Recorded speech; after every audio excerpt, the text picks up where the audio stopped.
नमस्कार, हाम्रो ज्ञान संसारमा स्वागत छ। आज हामी नेपालको भूगोल सम्बन्धी सामान्य ज्ञान सम्बन्धी रोचक प्रश्नहरू लिएर आएका छौँ। सुरु गरौँ।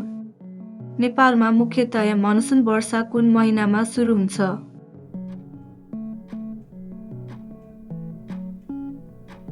सही उत्तर हो असार जुन। पर्सेली भाषामा तराईको अर्थ के हुन्छ?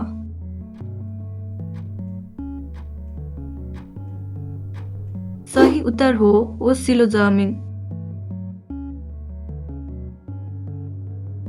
नेपालको कुन जिल्लामा प्रसिद्ध मुस्ताङ र डोल्पा जस्ता हिमाली उपत्यकाहरू पर्छन्?